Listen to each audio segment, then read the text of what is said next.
Hello class 9th students, polynomials के first exercise के first question को हम लोग आज की वीडियो में सॉल्व करेंगे।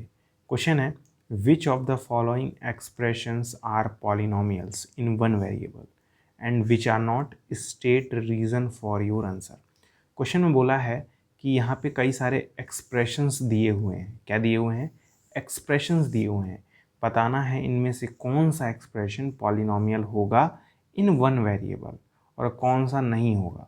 ठीक है, तो बहुत ध्यान से देखिएगा। इस वाले में तो एक ही वेरिएबल है, इस वाले में एक ही वेरिएबल है, इस वाले में भी एक ही वेरिएबल है, इस वाले में भी एक ही वेरिएबल है। इसमें तीन वेरिएबल हैं, एक्स वाई और टी। इसमें एक ही वेरिएबल है टी, इसमें एक ही वेरिएबल है वाई, इसमें एक ही वेरिएबल है एक्स, इसमें भी एक ही वेरिएबल है एक्स, इसमें भी एक ही वेरिएबल है वाई। ठीक है, लेकिन इसमें तीन वेरिएबल है। लेकिन क्वेश्चन में क्या बोला था? पॉलिनोमियल इन वन वेरिएबल। लेकिन इसमें कितने वेरिएबल हैं? तीन हैं, एक दो तीन। तो भैया इतना तो पता चल गया, पांचवा वाला तो कंफर्म नहीं होगा। तो मैं ऐसे पांचवें वाले को तो सीधे गोली मार दूंगा। ठीक है भैया, ये वाला पॉलिनोमियल तो नहीं होगा। ठीक, अब देखिएगा पॉलिनोमियल होता क्या है। तो पॉलिनोमियल एक ऐसा एक्सप्रेशन होता है जिसमें जो पावर हो वो होल नंबर होना चाहिए। उम्मीद करता हूँ आपको होल नंबर के बारे में पता होगा। ठीक है, बात समझिएगा। पॉलिनोमियल एक ऐसा एक्सप्रेशन होता है जिसमें जो पावर हो वो होल नंबर होना चाहिए। ठीक है, अब ज़रा पहले वाले को पकड़ते हैं। पहला वाला क्या है? पहला वाला है 4x² माइनस 3x प्लस 7।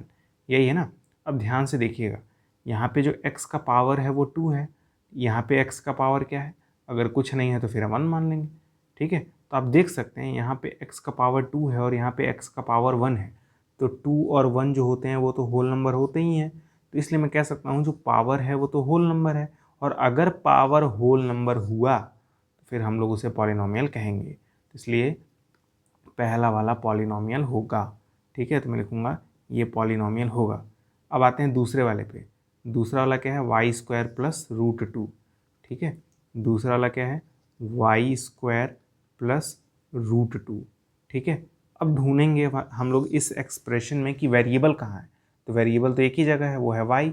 क्या इसका पावर होल नंबर है? तो यहाँ पे y का पावर 2 दिख रहा है और 2 एक होल नंबर होता ही है। तो इसलिए सेकंड वाला भी क्या हो जाएगा? पॉलिनोमियल हो जाएगा। अगर पावर होल नंबर है, अगर पावर होल नंबर है तो वो पॉलिनोमियल होगा।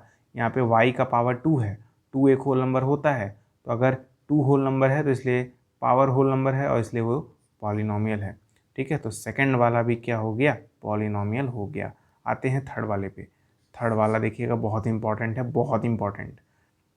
थर्ड वाला देखिएगा, थर्ड वाला क्या है? 3√t plus t√2।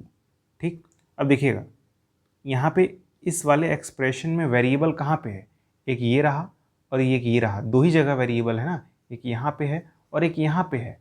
ठीक है, और अगर आप फर्स्ट चैप्टर पढ़े हैं तो आपको पता होगा कि √t मतलब होता है t का पावर 1/2।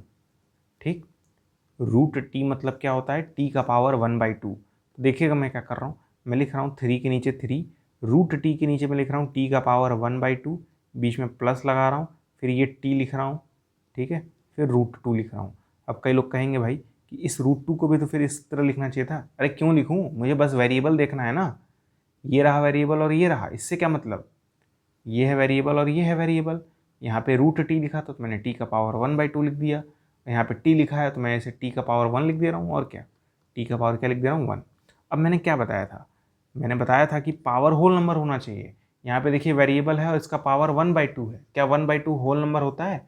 नहीं होता है, 1/2 रैशनल नंबर होता है। यहाँ पे जो t का पावर है वो रैशनल नंबर है, होल नंबर नहीं है। तो फिर इसलिए ये वाला क्या होगा? पॉलिनोमियल नहीं होगा। पॉलिनोमियल होने के लिए क्या चाहिए? पॉलिनोमियल होने के लिए जो पावर है वो होल नंबर होना चाहिए, लेकिन 1/2 होल नंबर नहीं है। ठीक, तो इसलिए ये पॉलिनोमियल नहीं होगा। तो इसके आगे मैं क्रॉस का साइन लगा दूँ, कोई दिक्कत नहीं ना है। कई लोगों को समझ नहीं आएगा कि √2 को मैंने नहीं बताया। अरे भाई √2 नंबर है, हमें बस वेरिएबल देखना है, सिर्फ और सिर्फ वेरिएबल और कुछ नहीं।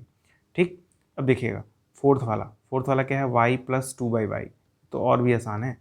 ठीक है, फोर्थ वाला क्या है? फोर्थ वाला है y प्लस 2/y। अब मुझे एक बात बताइए, वेरिएबल यहाँ पे कितनी जगह है, एक यहाँ पे है और एक यहाँ पे है। आपने ये चीज़ पढ़ी है क्या, आपने ये चीज़ पढ़ा है क्या कि 1/x मतलब होता है x का पावर -1। क्यों होता है, क्योंकि यहाँ पे x का पावर 1 है, ऊपर जाएगा तो -1 हो जाएगा। यहाँ पे x का पावर 1 है, ऊपर जाएगा तो क्या जाएगा, -1। और नहीं पता है तो याद रख लीजिएगा कि 1/x मतलब होता है x का पावर -1। उसी तरह यहाँ पे y है और यहाँ पे 2/y है।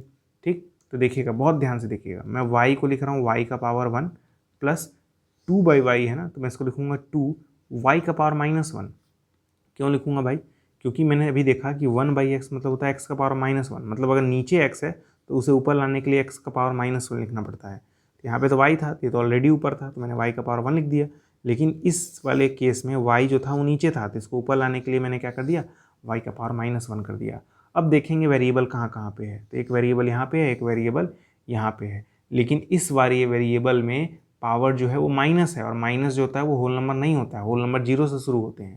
तो इस वाले वेरिएबल में जो पावर है वो होल नंबर नहीं है, और अगर होल नंबर नहीं है तो फिर ये पॉलिनोमियल नहीं होगा, इसलिए फोर्थ वाला भी पॉलिनोमियल नहीं होगा। सिर्फ और सिर्फ 1 और 2 पॉलिनोमियल होंगे, बाकी ये 3 पॉलिनोमियल नहीं होंगे। तीसरा वाले में तो 3 वेरिएबल है ना, इस वाले में 3 वेरिएबल है, तो ऐसे नहीं होगा, क्योंकि क्वेश्चन में बोला था 1 वेरिएबल होना चाहिए। सिंपल। ठीक है, अगर आपको ये पार्ट समझ में आया है तो मैं आपको एक 6th पार्ट दे रहा हूँ एज अ होमवर्क। बताइए x² + 2x + 1 ये पॉलिनोमियल होगा कि नहीं, ये पॉलिनोमियल होगा कि नहीं, इसका आंसर कमेंट बॉक्स में बताइएगा फटाफट अभी के अभी। ठीक है, और अगर आपको इस एक्सरसाइज के हर एक क्वेश्चन का सलूशन जानना है तो उसके ऊपर भी मैंने एक वीडियो बनाया हुआ है, लिंक आपको डिस्क्रिप्शन बॉक्स में मिल जाएगा। आज की वीडियो में इतना ही, मिलता है अगले वीडियो में, तब तक के लिए गुड बाय।